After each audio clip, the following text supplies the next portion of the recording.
Bismillah ar-Rahman ar-Rahim. ربنا لا تزغ قلوبنا بعد إذ هديتنا وهب لنا من لدنك رحمة إنك أنت الوهاب. نستغفر الله العظيم الكريم الذي لا إله إلا هو الحي القيوم ونتوب إليه وسبحانه. نستغفر الله العظيم الكريم الذي لا إله إلا هو الحي القيوم ونتوب إليه وسبحانه. ربنا لا نستغفر الله العظيم الكريم الذي لا إله إلا هو الحي القيوم ونتوب إليه وسبحانه. اللهم صل على سيدنا محمد وعلى آله وأصحابه وأتباعه أجمعين. الحمد لله رب العالمين. آمين.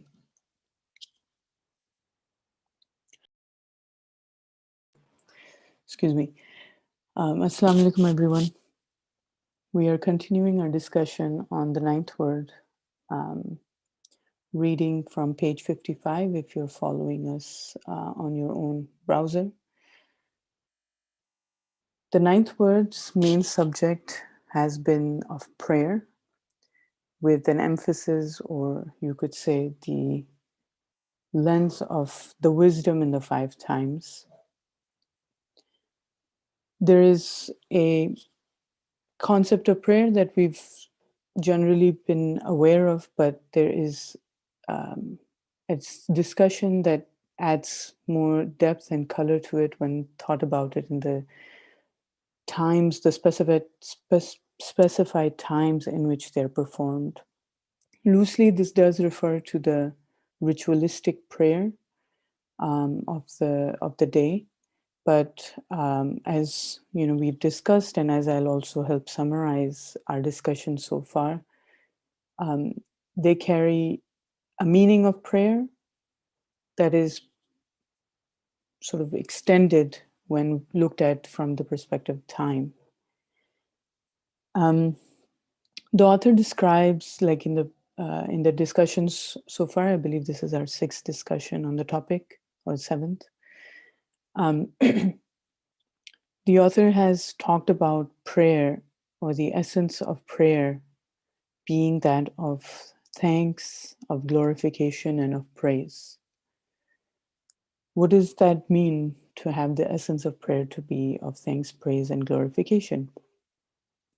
Well, we understand prayer to be, or as you know, I'll put it in my own words, that I see prayer as the language with which a human being responds to what he witnesses and testifies in creation. So, of all the complexities and the intricacies and the abstractness that we experience in our life, how does one describe it? How does one make sense of it? Well, I see prayer as being that language that communicates between what one experiences as a response to their external reality, that would otherwise be lost on us on how to explain this. And the essence of it being thanks, praise, and glorification is what we, or what a human being finds himself, desires himself to respond to in experience of this reality. The author describes the prayer to be a mirror to divine power and bounty. And I see that coming into fruition, or in sort of into light, when thinking about particularly the times of the day. And this is something that I'll expound on as I continue to summarize. But coming back to the basis of prayer, prayer is the conscious act of a free man who decides to turn his entire mind and body, his entire being, in the direction of the Kaaba, or the single absolute source of his existence, or of all existence, and using prayer as a testimony that unites him, that connects him with the essence of creation, which is of being subject of being sort of subjugated, of being um, um, in recognition of a divine power that has brought it into existence. So for man, prayer is a conscious act um, that brings him brings him the opportunity to acknowledge that which he sees everything in creation to be doing too. um, through this reading, I remember wanting to or thinking about this question, which I hope, and I'm sure everybody has also sort of thought about in one way or another, which is like, what is the significance of the different times of prayer? And that's something that this author uses to um, highlight something very sort of significant about the concept of prayer for us. Why is it just not one prayer? Why is it not 50? And the author describes that the times, or the 5 specific times, let's say, of the obligatory prayers mark revolutions in the day, but also the year and in one's lifetime. And these revolutions, if you look at it, for example, in the sense of, as the author has described, the time of Fajr, which is not only sort of the rise or the start of the day, the beginning, the rise of the sun, rising of the sun, um, but it is also a human being in the womb of his mother. It is also spring. It's all these beginnings that are marked in all experiences of our time. And in that moment of attaching oneself with all ideas and experiences and feelings of the beginning of the start, one is able to then transcend that particular moment. While you are praying at a certain time in the early morning before dawn, you are also connecting yourself with a timelessness or a multitude of existences um, that is not bound by time. And that's something that, um, again, as we continue to discuss today and further, sort of takes us to perhaps um, in my what I see as the 5th point alluding to is establishing this connection between the creator and his created being, this intimate connection, this intimate conversation that brings a um, builds a relationship or provides an opportunity or a space for a building of this relationship and for a development of this connection between oneself and his ultimate object of desire, which is his source of being. So the other thing that talking in terms of time or specific time it does is also highlight, as the author says, divine power and bounty. Like these are specific times in which very significant acts are taking place. Um, when someone looks at the rising sun or the setting sun, or the sun when it is at the at its peak, or the sun when it's creating a length of the shadow to be double of its during the day, all of these sort of in my understanding represents sort of a zenith or like uh, a a peak of an act. But time itself also is not only is it, one wonders like, okay, who can or what can put the sun at its peak? What can take the sun to, set and into the darkness of the night where it's no longer visible? That certainly does point towards a power that must be able to do all of these things. But at the same time, something very simple is that time itself is alluding or signifying change, but in our case, change in creation or a new creation in and of itself. So every moment is a moment for prayer, but perhaps these significant times during the day are sort of like a encapsulate sort of the the the sheer power of those reminders for us. So time in and of itself is pointing to a constant creation. And this is something that I think the reading for today will be quite apt for, is the fact that every time, like I was thinking of this simple analogy. When we move to a new place or when we change our time zones, these days our clocks are automatically synchronized. But for the clocks that aren't, we go to a new place and we change the time to match the time of that place. And I see prayer to be a similar sort of act where one in each moment of new creation synchronizes or realigns or reminds themselves and synchronizes themselves with the acts that are taking place in creation at that time. So a new place, which is a new creation, um, demands a new adjustment within us with that which is going on around us. Um,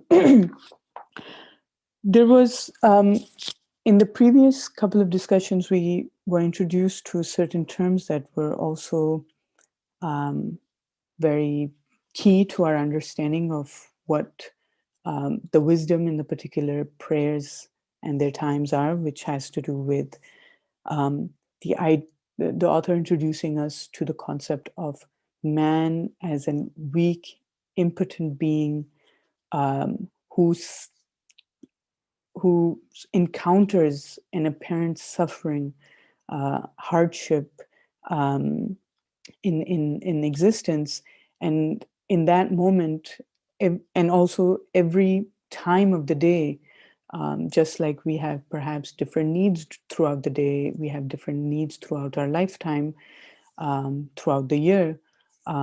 We have different needs as a child, as a young adult, as an adult, and as an old age. Similarly, during the day, too, a human being, his existential needs are changing. And it is in response to fulfillment of these needs that he turns or finds reason and need to turn towards his creator in those particular times. So there is wisdom in every time representing a specific need, and every prayer of that time satisfying that particular need. It's also interesting to think about, from a ritualistic point of view, that every prayer has different sort of rakats, as they say, of prayer, of obligatory prayer. They're not all the same, and at different times of the day, they are different.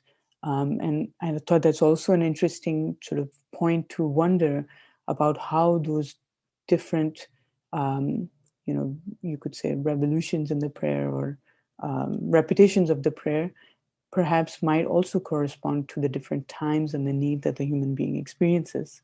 So it is this petition, as the author, I guess, uses this word, um, in response to his needs of that time, of the day, but also the time of life and the time of the year, and his existential needs, which are sort of transcending really these categories. Um, and then one of the last points from last week's discussion had us discussing the topic of the idea of debt and how prayer is a repayment or a payment of this debt. If you think about debt, it is only a burden when one can't pay it off. But the nature of debt is that it is supposed to be, it is meant to be paid off.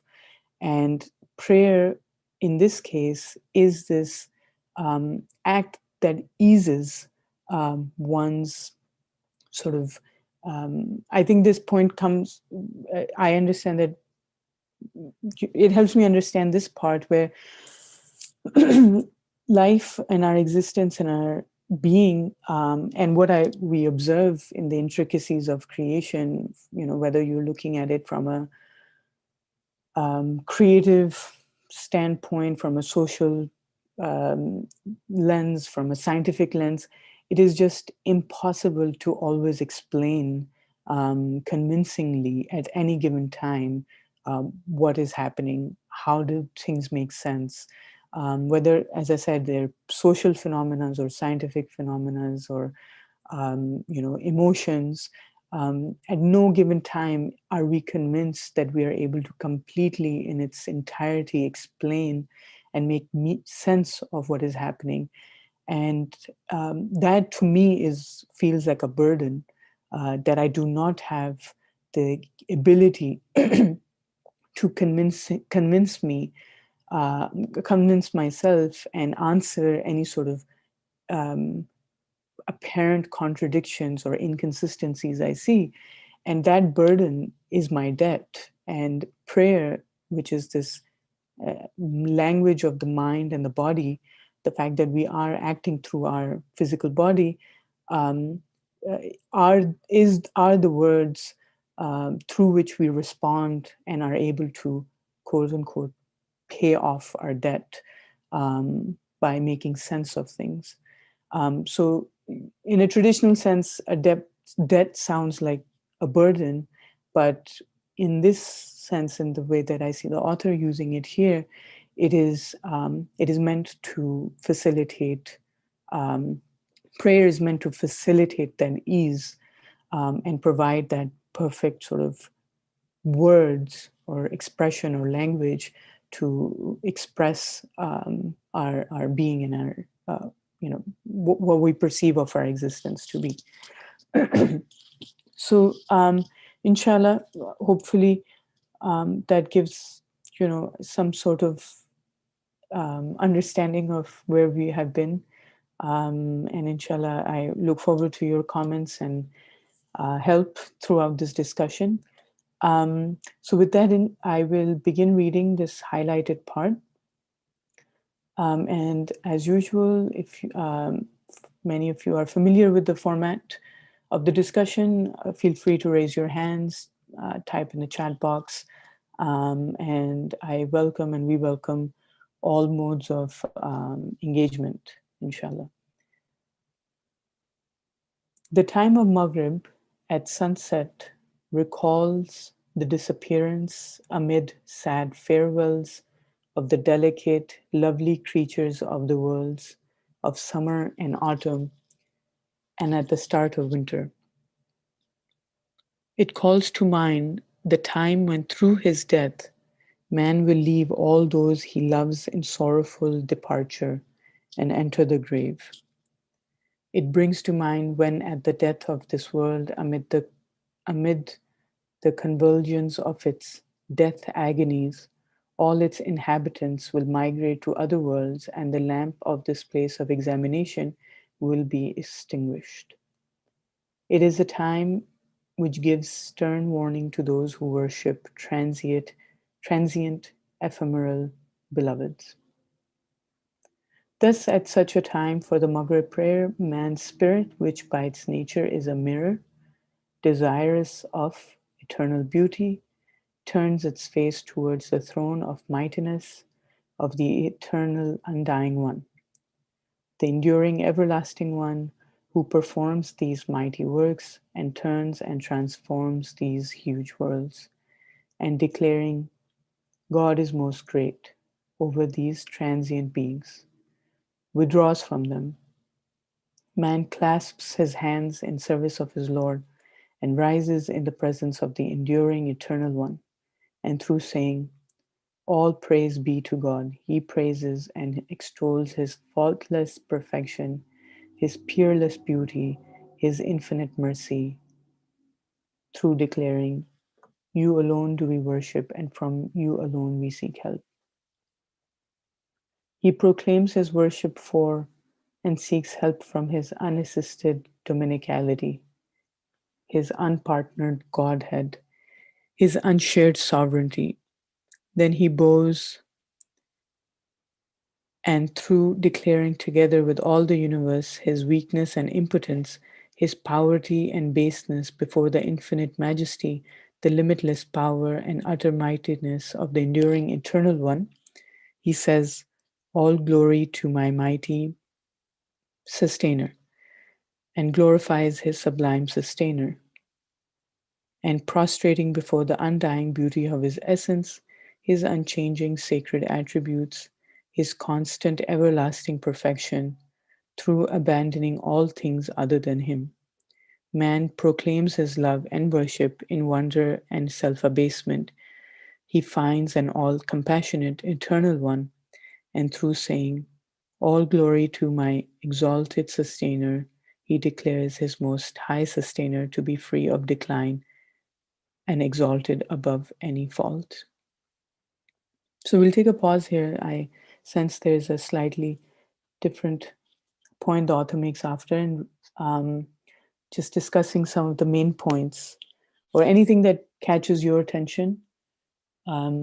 Please feel free to help point it out. Um, so,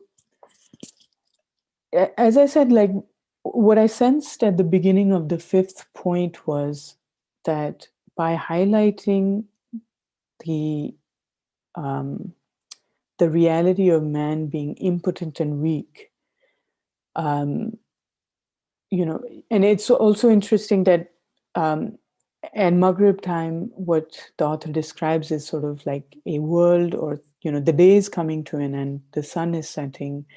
We've all seen some very beautiful sunsets, and they all look very dramatic.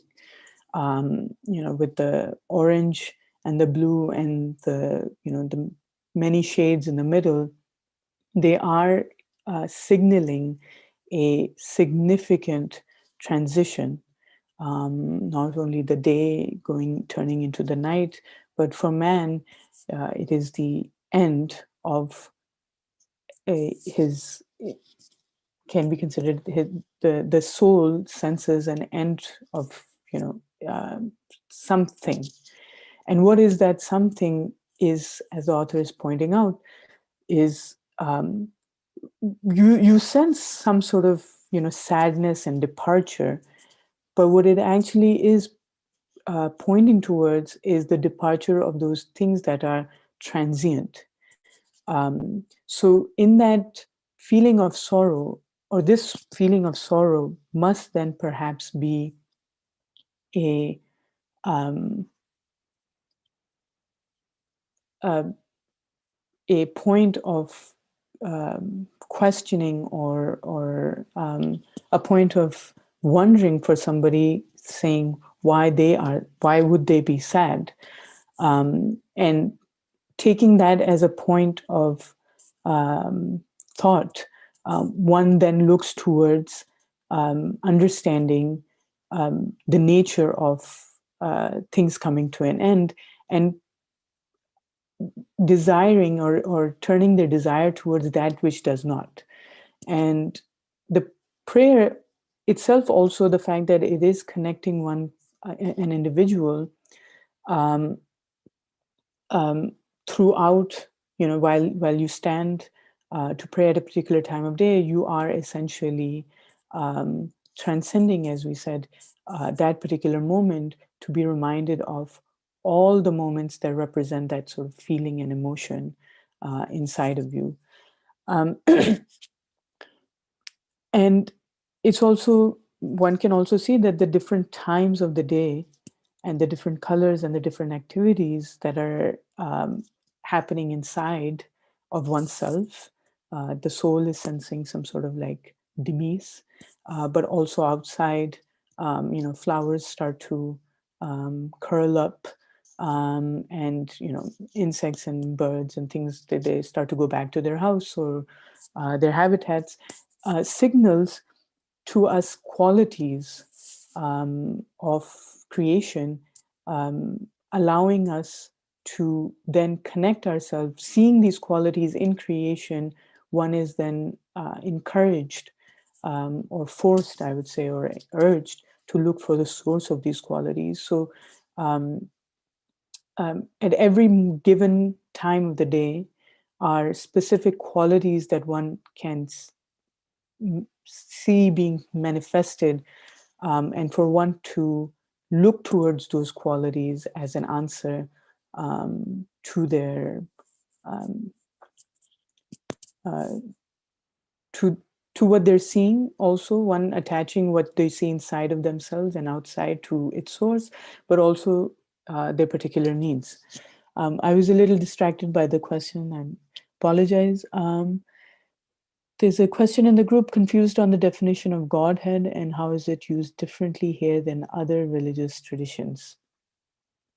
So no worries.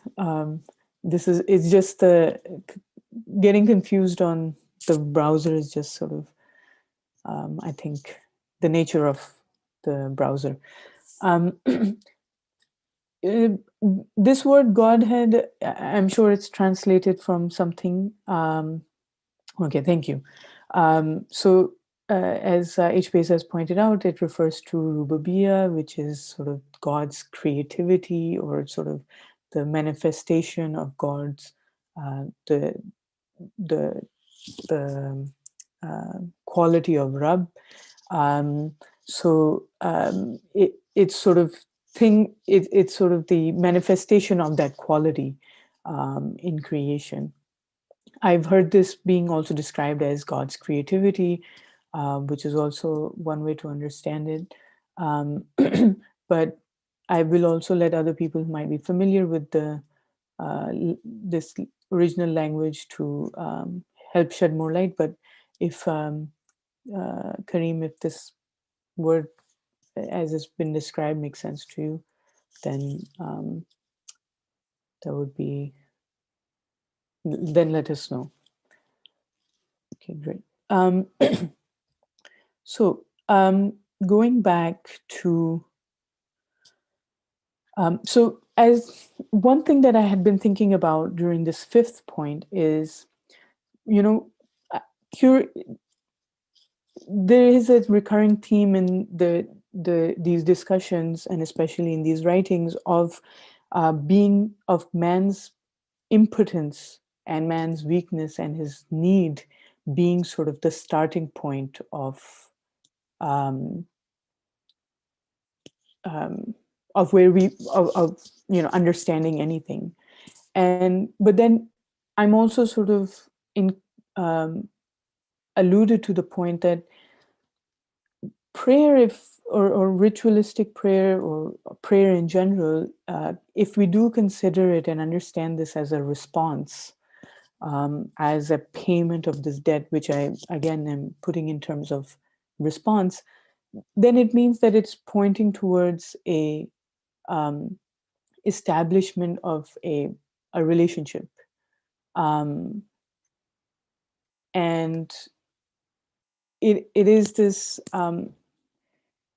as I said, in a moment of an intimate connection, like you are standing on your own or in your mind or in your heart or wherever. It is just you and your source of existence. And in that moment, I guess one way to look at ritualistic prayer is that it can be whatever you need it to be at that time. And at that particular time is an important point here.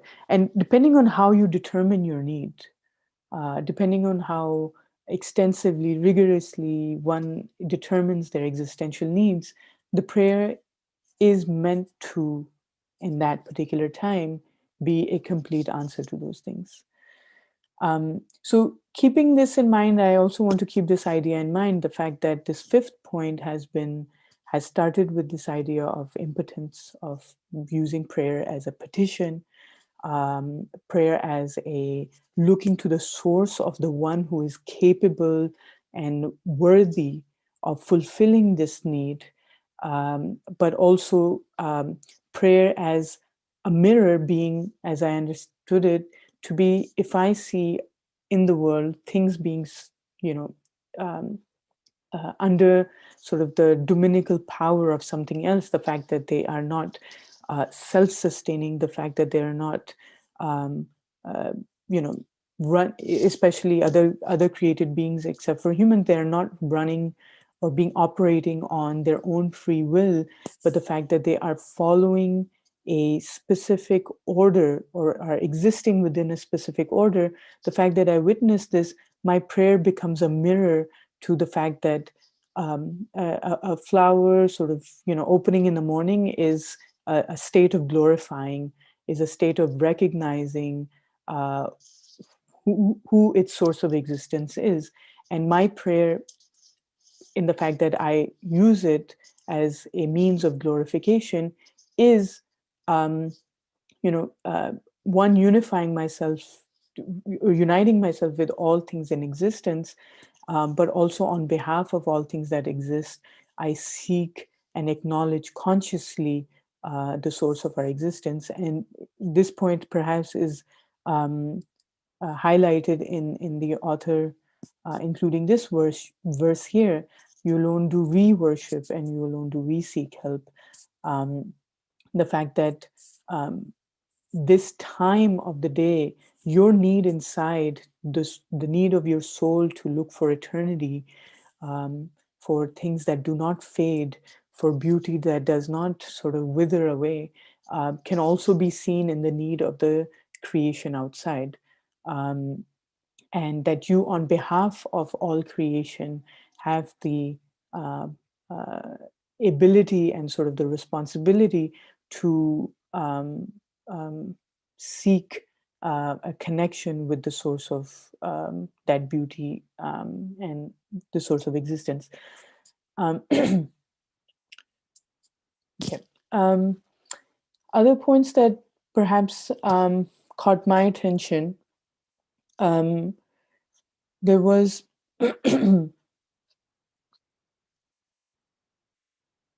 so in the face of, you know, declining existence, um, in the face of declining existence, coming, you know, transience, um, when one is forced to look for that which is not subject to the same sort of, you know, conditions, um, this sort of recognition or sort of looking for the source or the being that is not fading, um, also then this recognition is exemplified or sort of followed by also glorifying or recognizing this being as the Almighty, or recognizing that all praise or all sustenance belongs to Him, all glory belongs to Him,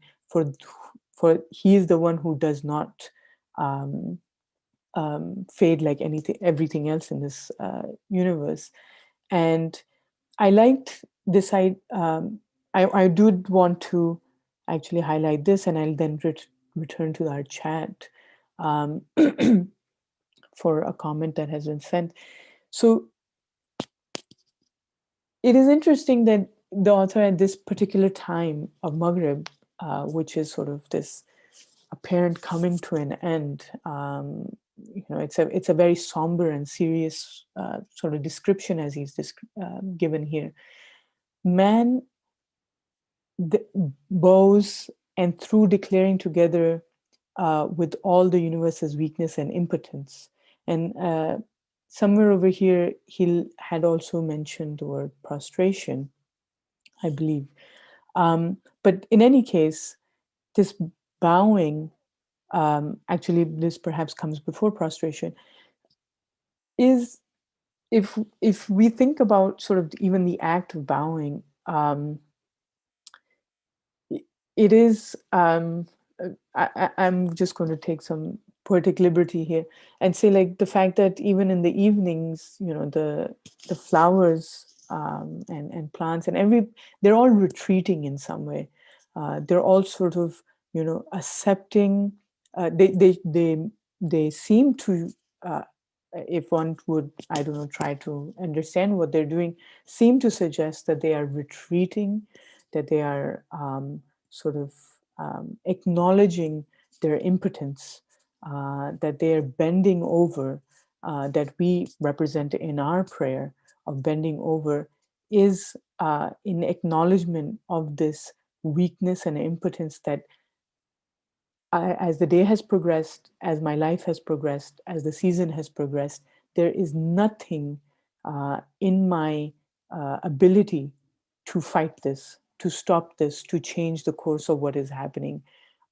What is in my ability to do is to just accept and acknowledge and sort of humble myself, or, sort of acknowledge the divinity of this being who's making this happen.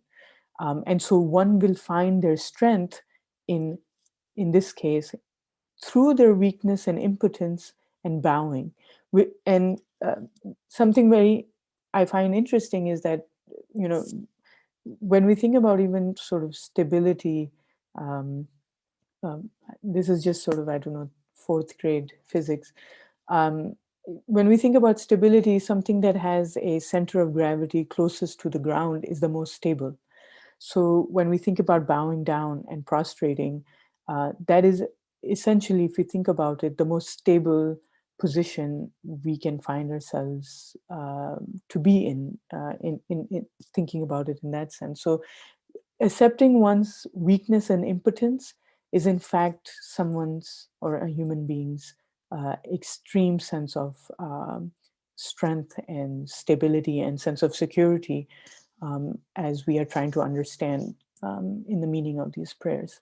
So I have a message, a comment to read. Um, it says, what talks to me this time, and I can notice it is the huge mercy and opportunity we have to start something every time of change of day, Maghrib. I believe new blessing and new mercy we can achieve in this time. And after perhaps a tired day or not a good one, we can find and see His mercy and also the restart of the next day. I believe His mercy is new one, especially in this change of time, when end a day, start another.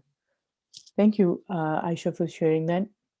Um, I I completely sort of resonate with your point. The fact that the end of something is necessarily the beginning of something else, and the mercy in the fact that, um, this fading of time, or the end of what we seem to be, because we are attaching this particular experience with our transient experience of the world, the fact that, autumn, or the, end of life is looked at as an end in the way that we might be, exposed to in, in a, you could say, in a worldly sense, or, uh, in a common sense, the fact that it is looked at the end, and anything that has an end is sort of given a negative connotation, doesn't mean that.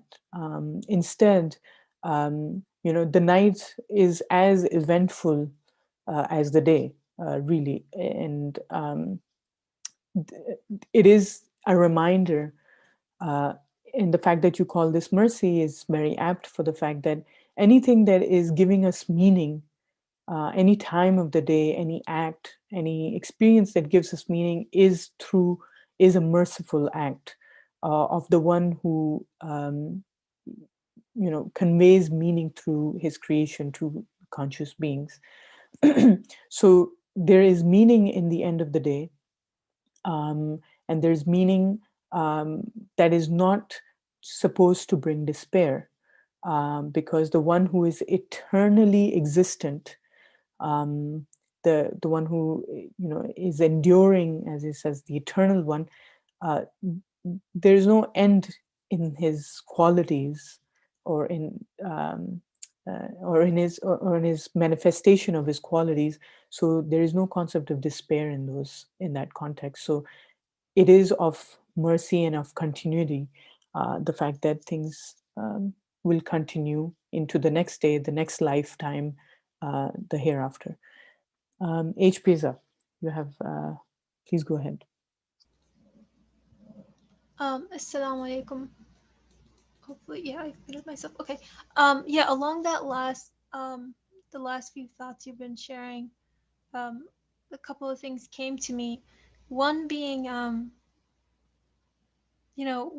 there's an emphasis on the enduring eternal one in this Maghrib time, the Maghrib prayer. And, the transience of the universe is something it's always there. But as you alluded to before, and actually explicitly shared it, actually, um, perhaps it could be so that during the time of Maghrib, as it correlates to these revolutions of, the winter, the season of winter, the sky darkening, and thus, the coming of night, and as well as my own death. Um, it's almost like a very explicit marker of transience. And so I find myself in this intense moment of weakness, an intense moment of need for one who sustains, one who has the power, the will, the ability, the knowledge to sustain, to address this aspect of my humanity, which yearns for permanence, which yearns for meaningful existence. And thus, here, by saying the enduring eternal one, or the emphasis on this, I think relates to the need for one who is not transient. And then, secondly, more of a side note, although related, these verses that the author is highlighting here from Fatiha, Surah Fatiha. I was just thinking of the line, thinking about the line in the middle of the paragraph that we just read. You alone do we worship, and from you alone we seek help. It's also interesting that it says we, right? It's not you alone do I worship, and from you alone do I seek help from, or something like that. So in a way, it's a moment of, again, that emphasis on the transience, and the need for permanence within the human being, while at the same time coming together with all of creation, with the entirety of the universe, on our common point, our createdness, um, and need for eternity, or need for existence, and um, presenting this need, and presenting this need during, um, as a response, as an innate human response during prayer itself. Thank you. Thank you, H. Pisa, for those thoughtful comments. I definitely, like, one thing that stuck out to me as you were saying is, you're absolutely right that um, the time of Maghrib, or sunset, or that particular time of the day is very intense. And it is not only intense because of sort of the and I'm going to take the physical cue of what we experience outside during that time to then relate it to the different times, um, and the or the meaning, you could say the symbolism of it also. um, it's fascinating to me that at Maghrib time, as the sun is setting, how fast it is happening. In a blink of an eye, half the sun is below the horizon. You start out with these different colors, and suddenly it's very dramatic. And what that signifies is not just the fact that the colors and the experience of it is very intense. But the fact that it is all happening so quickly exemplifies this transience. The fact that you saw this sun for, however many hours in the day, probably 10, 12 or more, and in a matter of seconds, it's gone. And so this peak of and this really quick sort of dramatic intensity in the Maghrib time or at the time of sunset is perhaps also one can imagine themselves feeling towards the end of their life. However that they experience that, whether it's old age or other things, the fact that you may have lived for so many years, but at that particular moment things seem to be quite at its peak. And again, if we sort of take it back, another sort of layer is the idea of weakness, or man's own impotence and weakness. So that time corresponding to sort of the peak of man's weakness, the fact that in the face of impending death or the end, he is completely helpless, as opposed to the other times that we looked at Fajr or Zohar, where he's actually in the womb, then he is in his youth and adulthood and in the peak of his life. So this time in particular represents the intensity that you experience outside, but also the intensity of your own weakness, and which would say that this, if we would take sort of somehow make a rule about like the more weak someone feels, the greater their need is.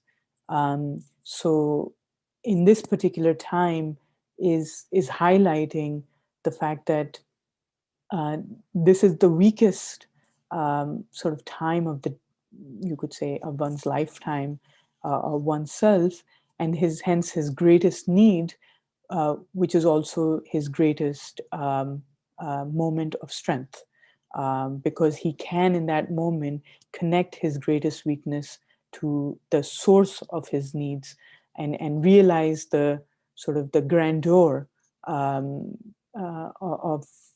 the creator, because he has realized the depth of his need. So Alia, you have your hand up, please feel free. Yes, Assalamu alaikum. Like, Jazakallah khair for this beautiful discussion, because it helps me, at least personally. So two images just came to me. One of them was like the image through the word that you used to respond, prayers to respond. And another came through what Hadija was saying. The first image to respond, that like, we have these prayer times planned in our life so that we practice observing and responding throughout the day. And I just look at my 20-year-old twins and myself, when we get a message, like when they get a message, they want to respond right away. And if they get 10 messages, they're responding right away. And when we're not responding, we feel guilty. Like, so like whenever you receive something, the debt is like, there's something inside that says you need to respond. Like if you're receiving something, even if it's someone saying, how are you doing? You feel the need to respond to it. So that, like, the debt is almost like your turn to respond. Like, this is an interaction.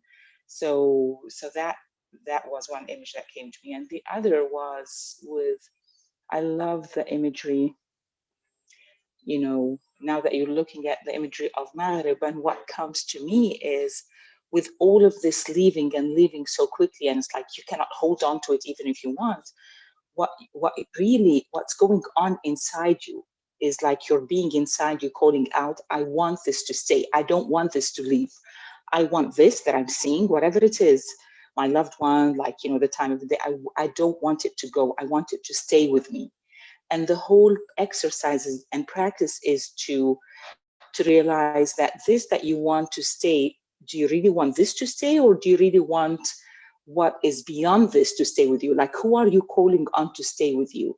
Again, like, are you calling on the creation to stay with you, or do you want the creator to stay with you? And because it's not an easy concept, because it's ghaib, then the practice keeps being repeated and repeated until inshallah we come, instead of calling on for whatever to stay, that we call on, we want that feeling of being with me to stay, not that I'm seeing to stay. Jazakallah khair. Thank you again for your very thoughtful comments.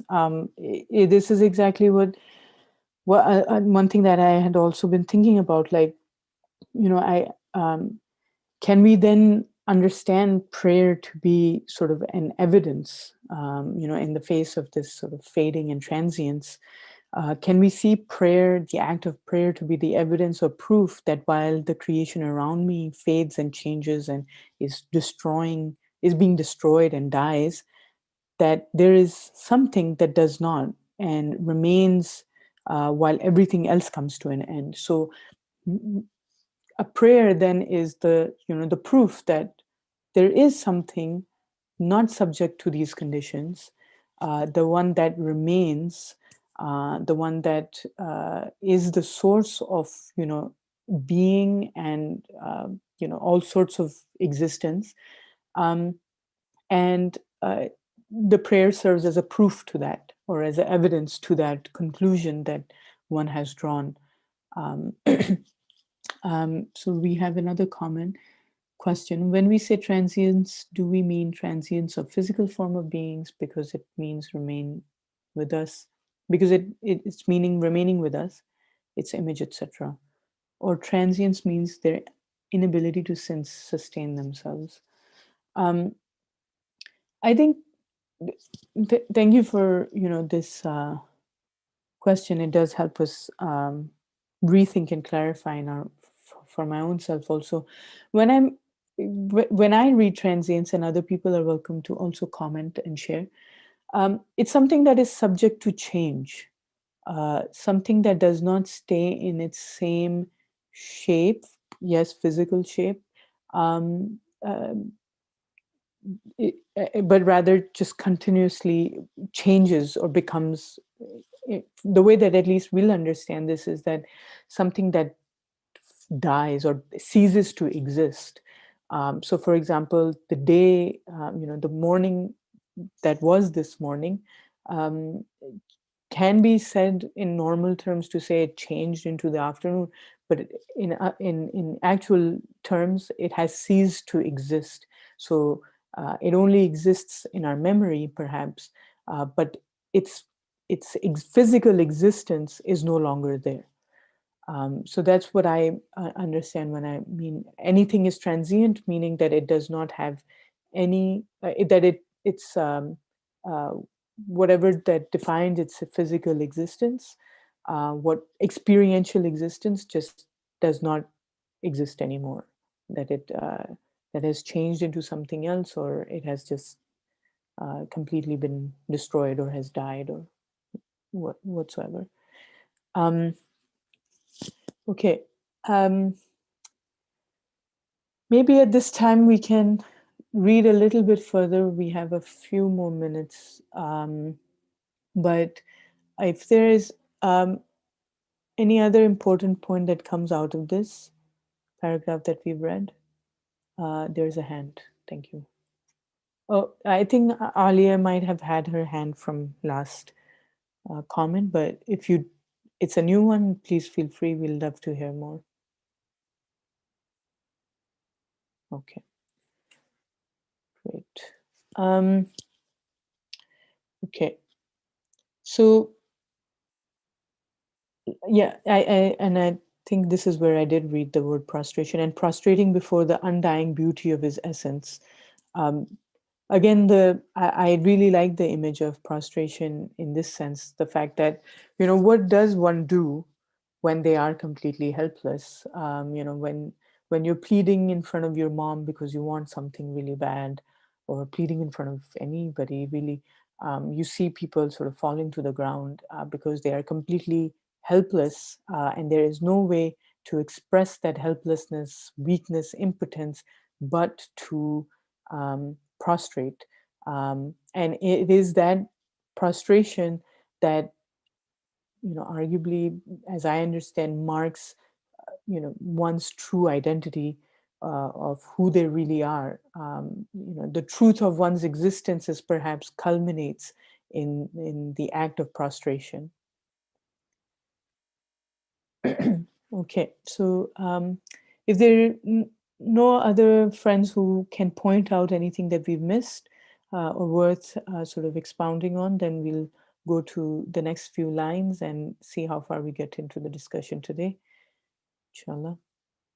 Then he testifies to God's unity and the prophethood of Muhammad, peace and blessings be upon him.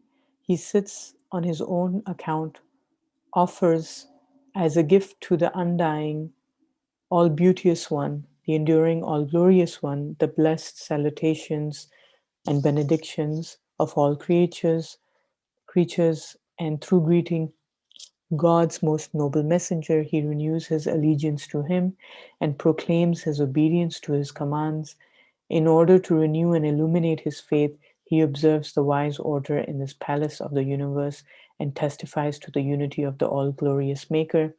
And he testifies to the messengership of Muhammad, the Arabian, peace and blessings be upon him, who is the herald of the sovereignty of God's dominicality, the proclaimer of those things pleasing to him, and the interpreter of the signs and verses of the book of the universe. To perform the Maghrib prayer is this. So how can someone be considered a human being who does not understand what a fine and pure duty is the prayer at sunset?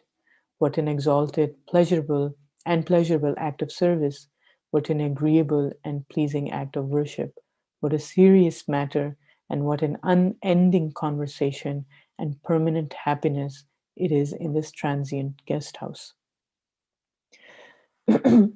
So uh, the idea to bring in, or the author mentioning, the point, recognition of God's unity, or testifying to God's unity and the Prophet of Muhammad, peace and blessings be upon him, reminds me of, Beza's earlier point of, this idea of using we in this particular verse, but also for the author to bring in this idea. The fact that there's something in the act of prayer, or, and in the particular, just as we saw how a particular time unites us with all sort of emotions and, concepts attached to that, Fajr to the beginning and Maghrib, let's say, to the end, and all experiences of those emotions in our life are united or sort of are represented in that particular time and act. Similarly, the act of prayer in and of itself is uniting us with all of God's creation.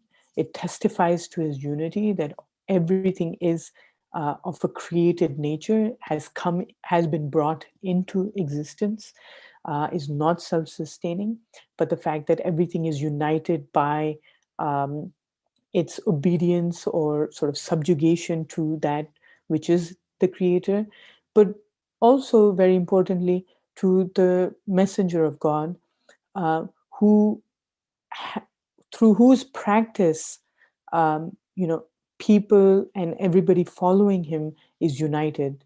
The fact that his life, his practices are able to, or have, or us continuing this prayer unites this tradition, the tradition that was exemplified by the Prophet's practice is, in our act of prayer, uniting us back to his practices and all those who follow his teachings and traditions.